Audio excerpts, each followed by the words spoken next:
Olha, nós avaliamos que o CONAD transcorreu sem inovação em relação aos demais CONADs até hoje realizados pelo Andes.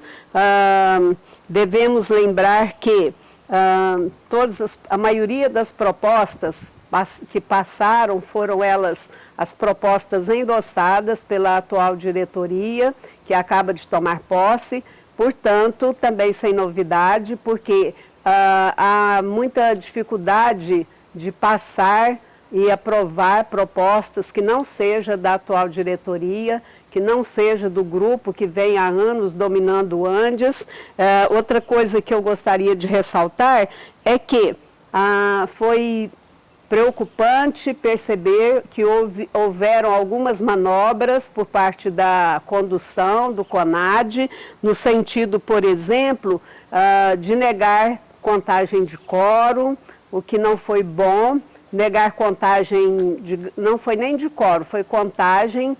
de votação de propostas, obrigando a oposição a exigir que se fosse feito isso. Então foi ruim, porque de certo modo dá a entender que já estaria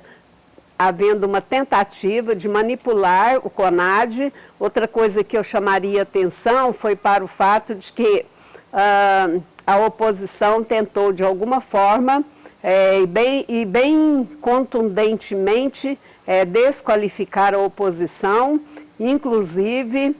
taxando a oposição, a atual diretoria, de essa gente como meio de desqualificar a oposição. E outra coisa também que eu chamaria atenção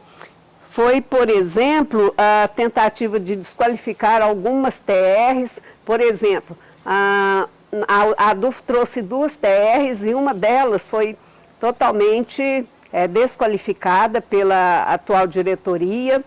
pelos membros dos grupos, porque em cada grupo nós percebemos que há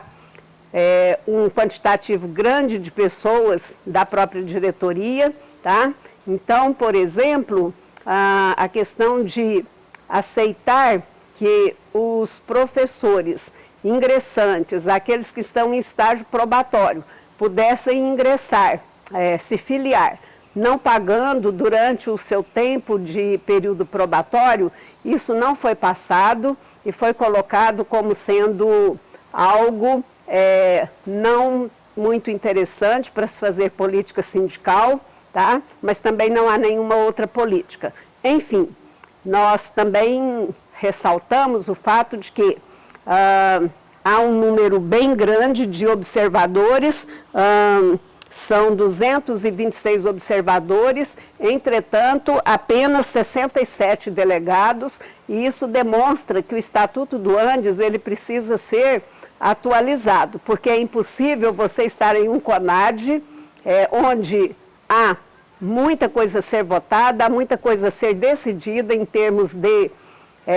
organização do movimento docente e apenas um grupo muito pequeno de delegados votando quando há um número bem mais expressivo de observadores que não podem votar. Enfim, há necessidade de rever a estrutura do CONAD, de rever até regimento do Andes, tá? E rediscutir muito claramente o que é que ocorre. Outro fato muito importante que precisa ser ressaltado é o fato, por exemplo, da tentativa de se tentar passar até algumas TRs na frente de outras, por exemplo, tentar discutir o eixo 3 antes do eixo 2, o que prejudicaria imensamente todo o debate, toda a discussão em termos da carreira docente, em termos da campanha salarial. Só que isso, felizmente, foi possível reverter. Mas, enfim, são vícios que a gente precisa colocar para serem repensados e para que o movimento sindical, o movimento docente, possa trilhar outros caminhos que seja de acordo com a necessidade e o interesse da categoria.